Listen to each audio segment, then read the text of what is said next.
Woofed Pota thumbnail.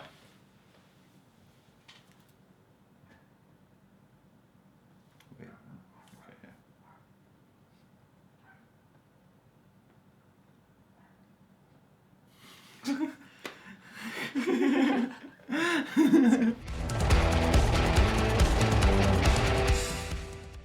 What's going on, Reject Nation? How's it going, guys? It's Greg Alba here. And it's John over here. We're here to have a serious talk about War for the Planet of the Apes. A serious movie review, so we can be really respected as our intellect. Yeah. Movie critics on a free service. Anyway, War for the Planet of the Apes. We're going to talk about this movie. Boy, oh boy, is the summer not filled with an every once in a while, like once a month, there's a great summer movie. Yeah. And because, like May was Logan, June was Wonder Woman, and July it is War for the Planet of the Apes. At least we know so far, because we caught an early screening of this. Christian Harloff, Jeremy Johns, Mark Ellis, a lot of people from Collider. They're all in the movie. They're all in the movie. They were all at the movie theater.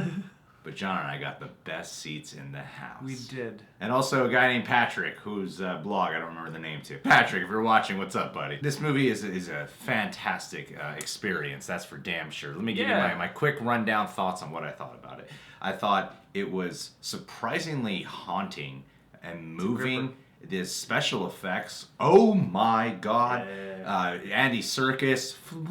Andy Samberg. Andy Samberg is also in this, and he is a huge comic relief for the experience of this really fraught film. And he does the rap in the end credits, too. So. Yeah, it's really cool. I really did enjoy it. I went in, kind of looking forward to this. Like, I liked Dawn of the Planet of the Apes. I feel like I want to watch that movie again, because that was my first journey back to this world since, I watched the originals as a kid. I was looking forward to this, okay? I got something that was really cool that wasn't quite what I was expecting. And like you said, it's easy to shit on summertime, but every now and again a gripper like this will come along that's impressed me in a lot of ways, and it really swept me up in it, It felt interesting being like, this is a summer film, because it's one of those films that, now we're going into the review, guys. My first thought was, that film gave me everything I expected from the trailer, yet something completely different. Yeah, totally. Not like everything I expected, plus something completely different. It's like that expectedness was there, but it was just a very different take on what I expected. Yeah. It's like everything, most things in the trailer are there. It's just what's in between them is like, oh wow, this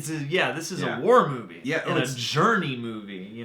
That's one thing I told you, like when after it was done, was this film sort of reminded me. It feels like a Logan movie to me. Yeah, kind of. It's in that vein. Because they're both apocalyptic Western vibes throughout the whole film. Because they're not exactly in the apocalypse, but it's like borderline apocalypse. And they also have the really taking its time Western vibe. Things keep getting worse and worse for our characters. Beaten down, dragged through the mud, or the snow in this case. Yeah, it's kind of like an epic, It is an epic. It's an epic. It's a sour. It's sorrowful. What's this word? Sorrowful? Sorrowful, yeah. Sorrow. I'm doing the wrong enunciation on the vowels. Sorrowful. Sorrowful. Baleful, doleful. Yeah. All those fulls. Anywho. Yeah, it definitely has sort of a harried sort of somber. Like you feel every inch of the journey with them, and the movie locks you into the ape's perspective this time.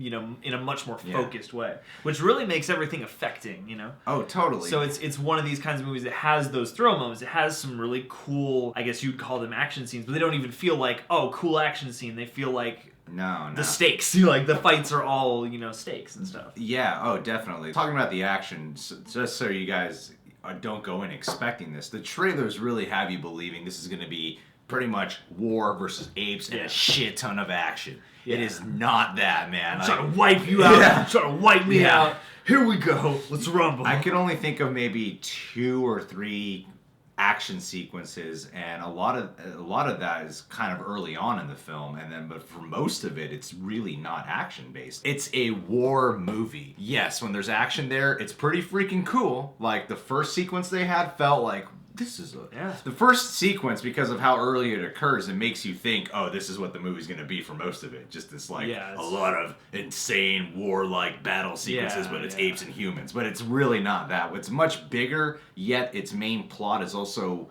a lot more personal than Dawn of the Planet of the Apes. Yeah, and in multiple ways. Like, I do appreciate just how much they put into the facets of the story and the characters, and actually, you know, exploring some ideas with this, you know? Yeah. Because, you know, they don't have to. War for the Planet of the Apes seemed like it really bothered to take its time and, you know, give you a lot of insight into what everyone was feeling and what... Because this is about, you know, like, two species rubbing up against each other and not being able to you know, coexist. And so, like, it's a high-stakes situation kind of all the time. Well, Dawn of the Planet of the Apes was very much... I felt like it really cut back and forth a good amount of times between seeing, like, good humans and their perspectives, and then the apes and what they're going through, and then how that film builds to something where it's like, oh, they're about to fight, but you really don't want them to fight because you're like, you guys just understand each other, you know? Yeah. That's really what it feels like. In this movie... 90% of the time is just dedicated to the apes. And then the humans, you don't really get to explore a lot of the humans. I mean, Woody Harrelson's in this film as the Colonel. He's the villain of the film. I love the way they utilize him. I don't want to give any spoilers away whatsoever about who his character is, how much he's really in the film. They didn't use him the way I was expecting, and the way they did use him, I thought was really cool. It was effective for the big story and concluding this trilogy. Like, it was like, oh, he's a necessary a big, necessary, important character for this whole for this trilogy to wrap up. And a memorable villain. Memorable villain, man. Memorable villain. Just like all of Marvel's villains. No, he was a great villain. Great villain. He's a great, like, fantastic. I forget how scary Woody Harrelson could actually be. To me, this wasn't like here he comes to gnaw all over the scenery. Like, I thought he did a really good job for this movie. He brought a lot of dimension to that in a weird way, because, like, they allow you to understand it without ever getting on board with it. You know, and that's a great way to put it. You know, and it's cool because it's the first time Caesar. I mean, while he had to deal with Koba in the last one. In this one, it's like, these guys are never friends in the beginning, so they're strictly enemies to each other. And for how personal their rivalry becomes and the whole arc of it is one of the best elements of this. This really is a character film from everyone. Oh, yeah. Woody Harrelson's Colonel character, Caesar, man, they wrap up his character in such a nice way. Like, in terms of the trilogy wrapping up, I really loved everything. He's so different in each one of these movies. And this one, it's like Caesar more, he's much more of a loner in this one. He's not... a lot of it, the time's not dedicated to him, spending, like, leading his apes throughout a lot of the movie. Part of the time I was thinking of, like, Bone Tomahawk, because, like... because Western. Because it's like Caesar, he's like, I gotta do this thing, and then a couple of his friends are like, no, dude, we really want to come help you. And it becomes this little, like, traveling band of people on a mission. A journey movie, like you said. And that's a cool new direction to take and to make the movie feel, distinct again. Because that was something that surprised me that I loved about this, was like, oh, cool, like, this is deciding that we're gonna see the movie through the apes' perspective. And that is really effective when it comes to driving all the points home and stuff. Well, because the apes in the movie they're just characters. It's something the first two did very well, and this one does even at its best. You really just want the apes to win. It's just so funny how Planet of the Apes, when that comes onto the scene, like in the first movie ever, the 60s movie, that movie's going, it's like, oh, apes are scary. We don't want to tell you. Like, we're in Charlton Heston's shoes in that movie. And then when you're watching these prequels, and by the time you get to this one, you're like, I hope the apes win. We seem like it's not going to work out with this. It's just like, it is because it's a prequel. But when you're watching it, you do forget that. You're so into, like, how are they gonna do this? I think they've managed to make, and especially in the franchise landscape, the cinematic universe landscape, I think they've managed to make at least the ones I've seen feel gripping enough that I'm not sitting here going, where does this fit into all the other movies? I was just swept up into this one. Like, I was locked in on this. I saw the Planet of the Apes films growing up, like on AMC, and they would marathon them, and so, like, I remember them being, more, at least attempting to be sci-fi and to sort of talk about, like, use metaphors between different cultures and stuff Yeah. like that. And so I like that they are really steeping this movie in that too. Like, this is about two species, This movie's going at each really other. about its themes and not excitement, but it comes naturally, the excitement, because the film is so tension filled. It's kind of a scary movie. It is, yeah, because it makes you feel all this stuff. Like, it Yeah. forces you to everything gets developed and gets dimensions. So like, Yeah. even the scariest things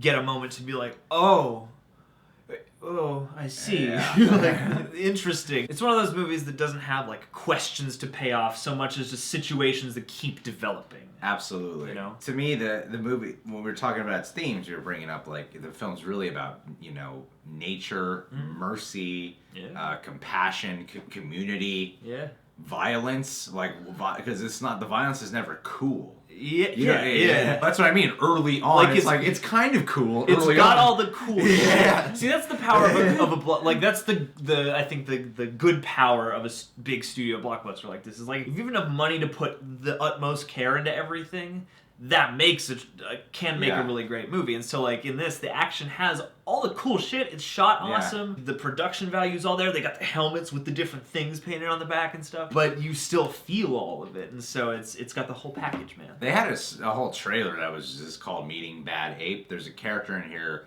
an ape, that's apparently played by Steve Zahn. Steve Zahn! I had no idea it was him the entire time I was watching the film. I was like, oh, Steve Zahn. I didn't know Steve Zahn was involved in this movie.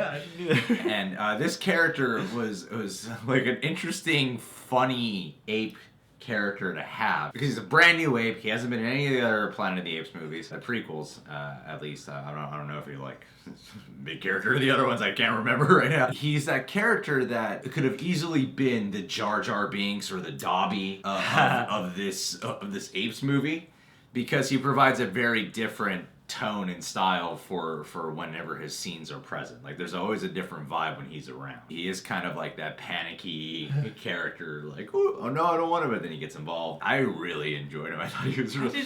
Because there were times where I'm laughing a little more, like, we're laughing a little more than everyone else is laughing right now. Well, because part of the thing with a character like that, too, is, or at least why it didn't bug me, it seemed to fit, is because I felt like he was just an odd guy. And the humor came from his being an odd guy and them kind of just running into him in sort of no man's land. Yeah. I found it believable that way. Yeah. I'm like, this guy is just kind of out here. Well, that's how the apes are treated in total. Like, they all just are different looking. They're just treated like another ethnicity. Yeah. I mean, in terms of, like, the filmmaking writing of the apes, I feel they're not treated like they're animals. They just show you what life is like. They show you what these characters are like. So they feel like humans, they just look like apes, Yeah, it's the same reason, like, an animated movie works, is it just gives them enough of that, sort of like, here's what their day is like, and what the stakes are for them, The scene in the trailer where that famous scene from the trailer when Woody Harrelson's at the waterfall and you see, like, he's at death's stare and then Caesar charges at him while he's shooting. That entire sequence, like, everything leading up to that moment with them, the entire sequence in the cave, right, like, a minute into it, a thought went off in my head, which was, this guy's gonna totally pull off the Batman.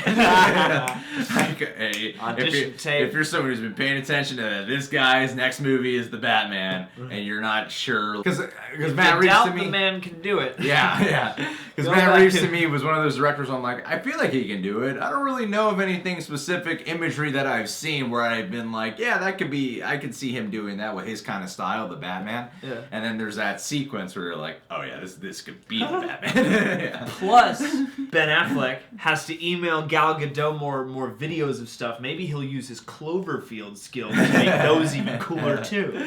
Totally gonna work. Can't wait for you to do it, Matt Reeves. Excited. Oh, and the little girl. Oh yeah, Mia little Miller. girl. X-23 is fantastic. X-23. I It's a guarantee. good year for little girls. Right when you see her and the way they're introducing her character, you'll think it too. I went like, oh, this is kind of like an X-23 situation. But, with a different vibe. Yeah. but yeah. It's Caesar's daughter.